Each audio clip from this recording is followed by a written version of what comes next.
How many of you guys have ever felt like you're stuck?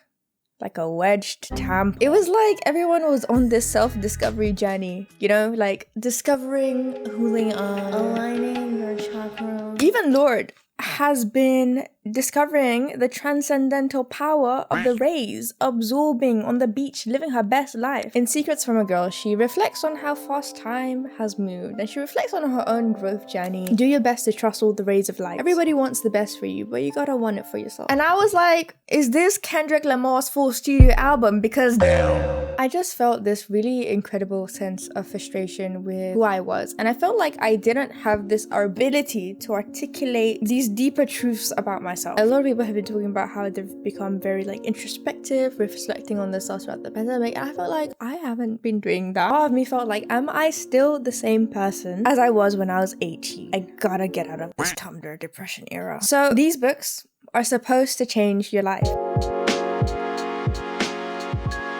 Hi, it's Dear J. What does the J stand for? The G stands for growth. Commercialized. Self-help is a huge and growing market right now. If you literally just look at the topic of self-care, around the beginning of the pandemic in 2020, you can see this massive spike in interest. I mean, you can also kind of tell with the slew of BetterHelp ads. BetterHelp. I feel like more than just apps, you have this growing community sharing their tips on places like TikTok, you have videos on YouTube, or the best place of all, if you want to get a mental health help, Twitter. I feel like nowadays we have this massive swarm of personalities and self-proclaimed self-help gurus that are like, yeah, we know how to fix you, and it's always hidden behind this ridiculous paywall because it's like, okay, want to unlock the secrets to your life, you gotta pay with yours. Okay? Yeah. You're down, a guy's sitting there right now watching this, and I got my last grand, dude, and I got Christmas coming. Should he spend it on this? Absolutely.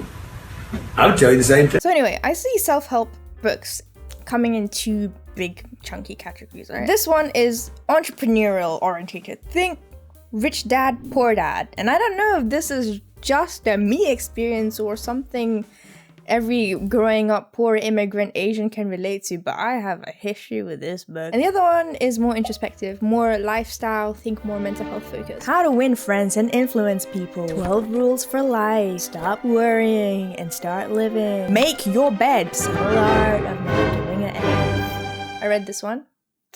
Not that great. Okay, so like internet rule number 34, I propose a new rule. If you have a problem, there is a self-help book for it. There's this huge power of promise and change, and that was really alluring to me. So I was like, okay, bet. 101 essays that'll change the way you think. Okay, 101 essays touches on some like really interesting topics. Expectations you must let go when you're 20. The philosophy of non-resistance. The difference between going with the flow and becoming a doormat. And the best part of this book is that it's in a very easily digestible format. A lot of these essays are basically a bunch of lists of very super simple advice. Don't be a dumbass like me, because I feel like that title is misleading. I was expecting 101 essays, like either curated from other most influential people who have ever lived, and it's gonna be this collection of essays from different fields and different genres. If you're looking for that, then this is not the book for you. So how do I feel about this? So I don't doubt that this book has helped and will help a bunch of people bring sort of clarity on the perspective about, hey, here's how you can reframe a situation. How do we stop this concept of like living for a future happiness and saving up your happiness and kind of allow yourself to feel it in the moment? How do we stop detaching and ruminating, especially in our 20s when things are so unclear? But I felt like this book and a lot of the other self-help books that I read suffered from this problem, and I call this the Nike slogan tag syndrome, where the message boils down to just do it. Overthinking. Just do it. I feel like sometimes we lost a bit of the nuance. Reading this, some of the ideas felt like me wearing a bralette, unsupported. Sometimes the author makes this like statements about psychology and people, and I think, where did you get this from? Nobody ever got anything from wanting it badly enough. I really don't care how passionate you claim to be about something. People tend to claim being passionate as a qualifying factor, when at the end of the day, the person who gets the job is the one who is most technically capable. The promotion will go to the person who worked the hardest, and the apartment to the person with the best credit score. I get the message. It's basically saying like just wanting something isn't gonna guarantee that you're gonna get it. Some of the statements are a little bit relying on this myth of meritocracy, right? That if you work hard enough in life, the world is fair and you will get rewarded and you will get where you want to be just by working hard. It assumes fair and equal opportunities in life, or that people are in a position to just travel the world, just go and do things. And not everyone has the privilege of doing that. A similar note was on choosing emotions. If you believe that your fate is yours to choose, you will. If you don't, you'll stay victimized, self-pitying and waiting and begging on your knees until some external circumstance shifts and it's deemed the random work of a higher power. If that's how you want to exist, that's your prerogative. But I find that most people don't. Everything is hard, but you choose your hard. You choose what's worth it. You don't choose whether or not you'll suffer, but you do choose what you want to suffer for. I'll come back to this later on in the video. How to stop overthinking. This also suffers from the another problem. Advice I can get on the NHS website. And sometimes the advice was a little bit general, but I feel like that's not my main gripe. Even if advice is general, some people will find value in that, and I don't disagree. I've personally just heard it before, and this really wasn't the book for me. I had a small issue with how this book frames procrastination. So a few times basically said that procrastination was laziness, whilst in the same breath they would also talk about how important mental health issues Okay, so I'm not a doctor, but this is just how I view things. I feel like laziness and procrastination are slightly different. Laziness kind of comes with this sense of indifference. Procrastination mostly is coupled with this feeling of some sort of negative emotion, whether that be shame, whether that be guilt, whether that be frustration with yourself. Because oftentimes people do want to complete a certain task, calling it just, you're just lazy, just get up and drink water. It's not that helpful. Brings me to another point on the dangers of self-help books. Where are you getting your sources from? Reminds me of something. So I was scrolling and the algorithm fed upon me this really charismatic and motivational speaker, and the way that they spoke was so drawing and alluring to me. I was like, damn! I was watching their video for ages, and I was sending it to all my friends. I was like, you gotta watch this is so yes. And then I looked them up online and it turns out that they've been accused of running a cult. Oops. That's the thing, right? A lot of these authors know how to charm you. You have to be careful, kind of look them up, look at their background, right? These blanket statement advice without really any scientific proof can just make some people feel more shit than when they started reading. The Power of Now. This one's a spiritual book and you can really tell. Death is an illusion, just as your identification with form was an illusion. The end of illusion, that's all that death is. It is painful only as long as you cling to illusion.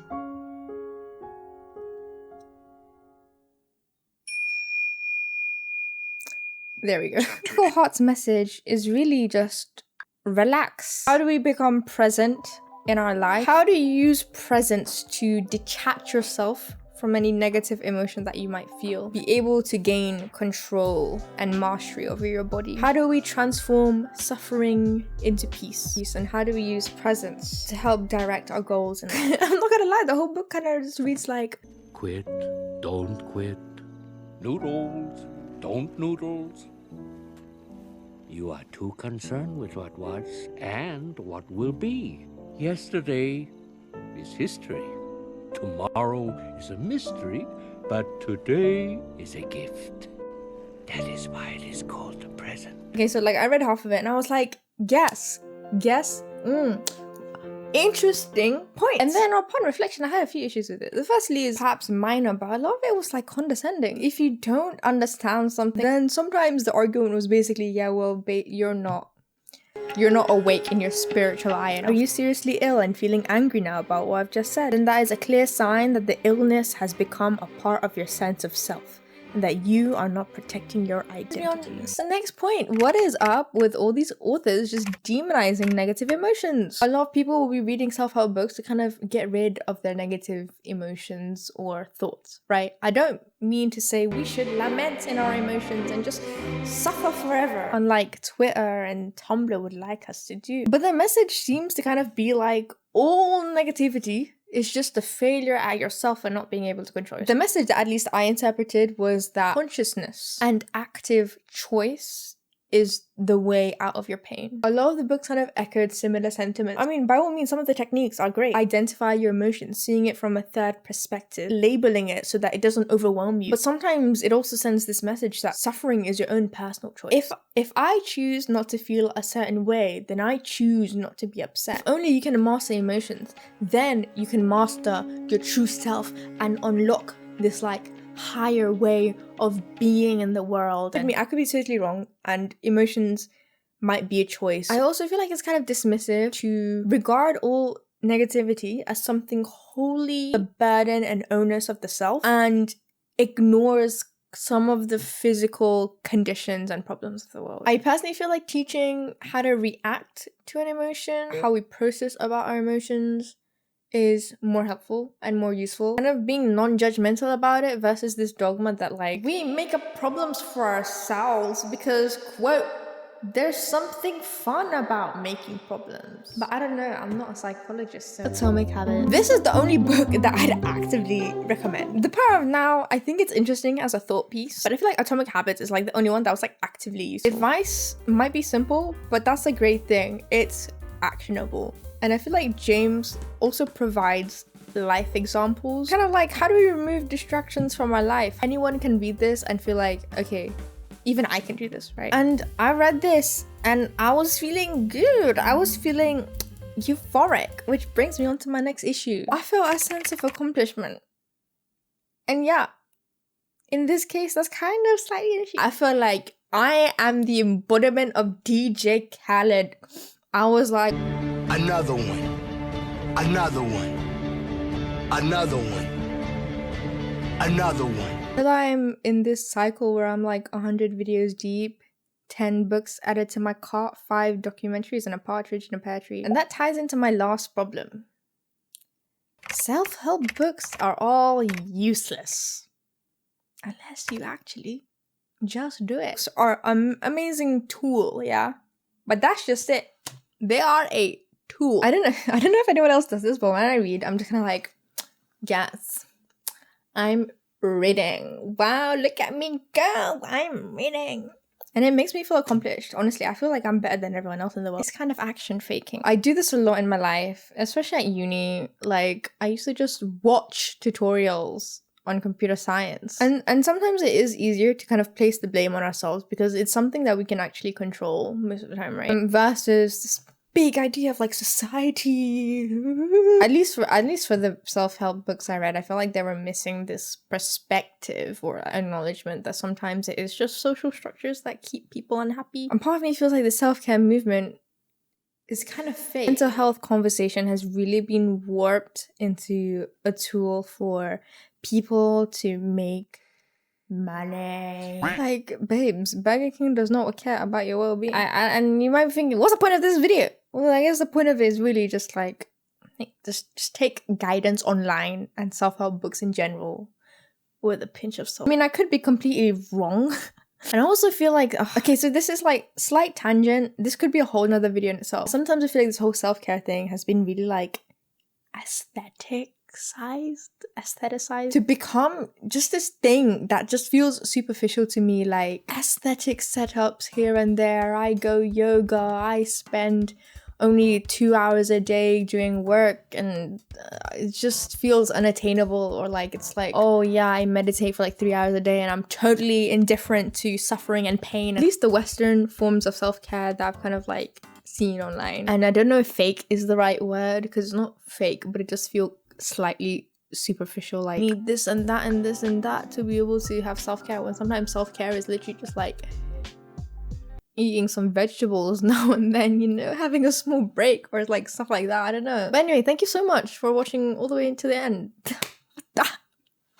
Can't believe you made it through my crusty ass skin. Thank you so much for supporting me and supporting my channel with subscribe if you don't like or comment or whatever. I make books designs and bookish design content. As always, I'd love to hear your opinions about what you think about this whole like self-care movement. Have you read any self-help books that you actually think, yeah, this is great? Or any that you think I should stay clear of? Yeah, follow me on Instagram and Twitter if you want to see me through my own self-help journey. And yeah, let's have a hug. I don't think I can. It's too far away, but there we go.